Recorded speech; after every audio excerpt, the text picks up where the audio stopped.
যদিও এখান থেকে অনেকে আবার একটা ভুল শিক্ষা বের করে, ঘটনা বের করে একটা, শিক্ষা আবার বের করে আরেকটা। অনেক সময় এমন হয় আব্বাস আর গাবগাস দুইটার শেষেই যেহেতু স আছে, এজন্য মানুষ সুন্দরভাবে মিলাই দেয়, যাহাই আব্বাস তাহাই গাবগাস, অথচ কোথায় আব্বাস আর কোথায় গাবগাস। আল্লাহ নবী সাল্লাল্লাহু আলাইহি সাল্লাম বাদশা নাজাশির জানাজা পড়েছেন, যেটাকে আমাদের চোখে দেখতে মনে হয় গায়েবানা জানাজা, যদিও আসলে ছিল হাজেরানা জানাজা। কেন? আল্লাহ নবীকে আল্লাহ মুজিজা দিয়েছিলেন। নবীর অনেক মুজিজা ছিল, আপনারা জানেন তো নাকি? নবীজির অনেক মুজিজা ছিল, আপনারা জানেন তো?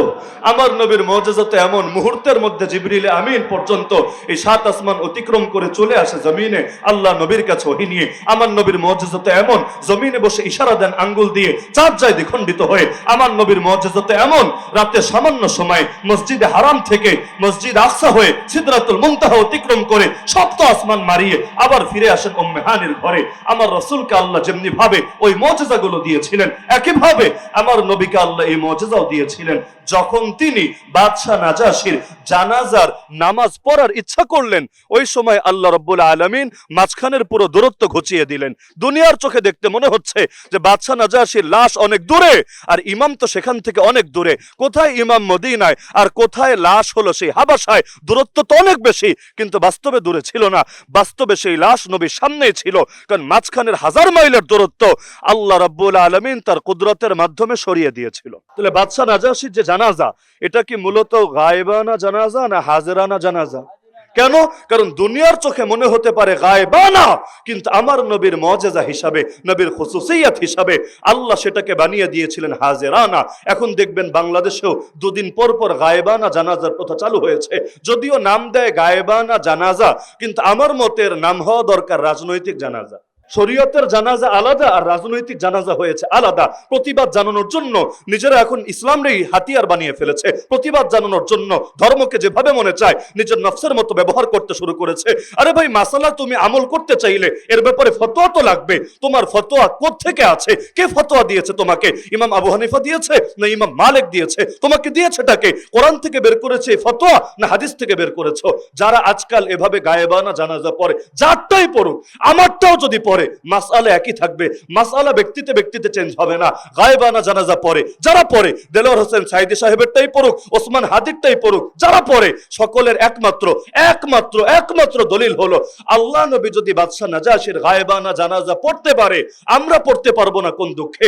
নবী যেটা করবে আমরাও সেটা করব, অবশ্যই স্পষ্টভাবে। ভালো কথা, আল্লাহ নবীকে তো আল্লাহ মুজিজা দিয়েছিলেন। তিনি জানাজা শুরু করার আগেই আল্লাহ রাব্বুল আলামিন দূরত্ব ঘুচিয়ে দিয়ে লাশকে সামনে এনে হাজির করেছিলেন। এই মুজিজা তোদের কার আছে বল না? এই শক্তি আল্লাহ তোদের কাকে দিয়েছে বল না? তো যদি এটা তোদের না থাকে, তাহলে একটার সাথে আরেকটাকে মিলাচ্ছ কিভাবে? যেটা নবীর শান সেটা নবীর সাথে প্রযোজ্য। সবকিছুর ক্ষেত্রে অনুসরণ চলে না। যেটা আমার নবীর বিশেষ শান, সেই ক্ষেত্রে অন্য কেউ অনুসরণ করতে পারে না।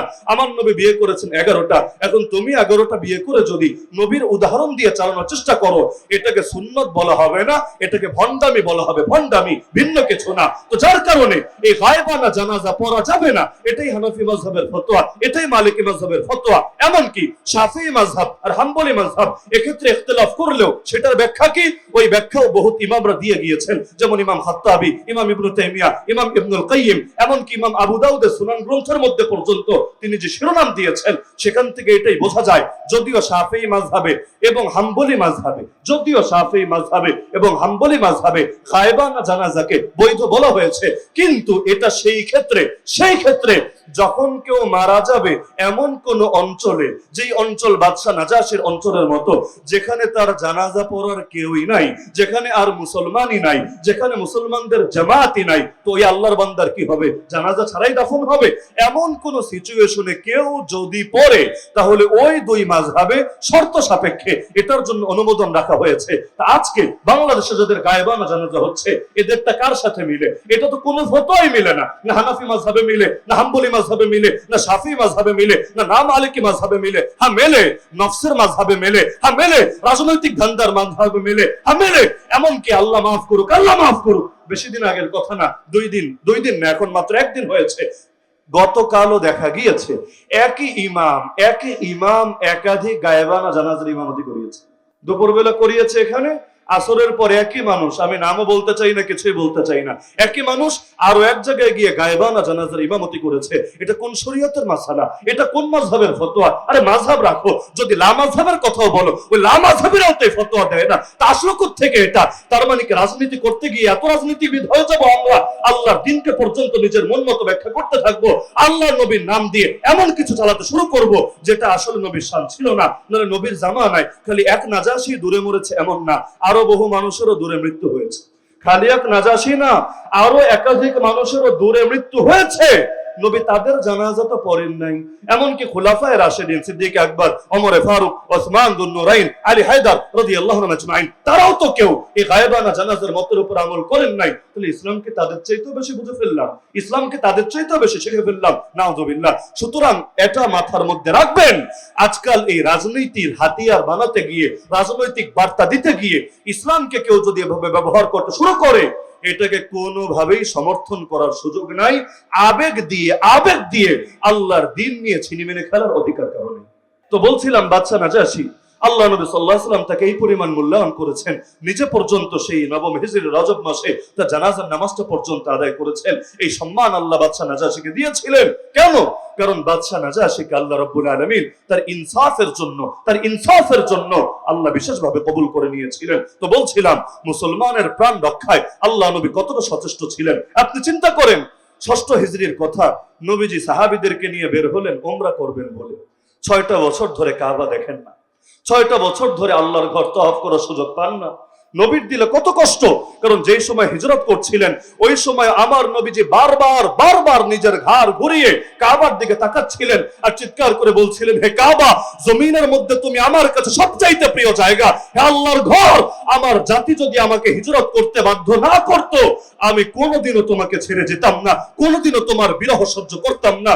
এই পরিমাণ টান, এই পরিমাণ আকর্ষণ, এই পরিমাণ মহব্বত আমার নবীর ছিল কাবার দিকে। এমনকি মদিনায় গিয়ে যে 16 মাস পুরো এবং 17 নম্বর মাসের কিছুদিন পর্যন্ত নবীকে নামাজ পড়তে হয়েছে মসজিদ আকসার দিকে মুখ ফিরিয়ে, ওই সময় আমার নবীর দিলটা পড়ে থাকতো কাবার প্রতি। আমার নবী বারবার আসমানে তাকাতেন, এই বুঝি আল্লাহর পক্ষ থেকে ওহী আসবে, এই বুঝি আমার আবেগের মূল্যায়ন করে আল্লাহ বলবে, হে মুহাম্মদ, এখন থেকে তুমি নামাজ পড়ো কাবার দিকে ফিরে, এই বুঝি আসবে। আল্লাহ কোরআনে বলেন সূরা বাকারায় 2 নম্বর পারার প্রথম পৃষ্ঠায়, কাদ নারা তাকাল্লুব ওয়াজহিকা ফিস সামা, হে নবী, এই যে আপনি আসমানের দিকে বারবার মাথাটা ঘুরিয়ে তাকান, আমি এটা খুব ভালোভাবে দেখেছি। ফালানুওয়াল্লিয়ান্নাকা কিবলাতান তারদাহা, সুতরাং যেই কিবলাকে আপনি ভালোবাসেন, আপনি পছন্দ করেন, আমি আপনার কিবলা সেটাই বানিয়ে দিলাম। আবারো তো এই যে আল্লাহ রাব্বুল আলামিনের হাবিব এত ভালোবাসেন কাবাকে, 6টা বছর পরে কত আশা নিয়ে, কত স্বপ্ন নিয়ে 1400 সাহাবীকে নিয়ে বের হলেন, আল্লাহর ঘর তওয়াফ করবেন, উমরা শরীফ পালন করবেন। মক্কায় যাবেন দূরের কথা, হুদায়বিয়ায় মাত্র আসলেন, মক্কার বাহিনীর সৈনিকেরা তাদেরকে আটকে দিল, খবরদার আর সামনে যেতে পারবেন না। কেন পারবো না? নিষেধ আছে উপর থেকে। কেন নিষেধ? আমরা তো যুদ্ধ করতে আসি নাই, প্রয়োজনে চেক করে দেখো, যুদ্ধ তো খালি হাতে হয় না, অস্ত্র লাগে, প্রস্তুতি লাগে। একবার তোমরা সার্চ করে দেখো আমাদের যুদ্ধের প্রস্তুতি আছে কিনা, যদি না থাকে আল্লাহর ঘরে যাবে আল্লাহর বান্দা, তোদেরকে বাধা দেওয়ার অধিকার কে দিয়েছে? কিন্তু তাদের একটাই কথা, যেই কথাগুলো এখন বাংলাদেশেও বলে, ওই আমাদের হাতেও যখন হাত করা পড়তো, ঈদের দিনেও যখন আমাদেরকে রিমান্ডে নিয়ে রাখতো, রোজা রমজানের দিনেও যখন টর্চার করতো, ওই সময় কথায় কথায় শুধু এটাই বলতো, হুজুর রমজানের দিন বদদোয়া দিয়েন না, হুজুর আপনারা দিল থেকে আমাদের উপর অভিশাপ দিয়েন না। কেন বদদোয়া দিব না? কেন? মারবা ঠিকই, আবার বদদোয়া দিতে পারবো না, সমস্যা কি?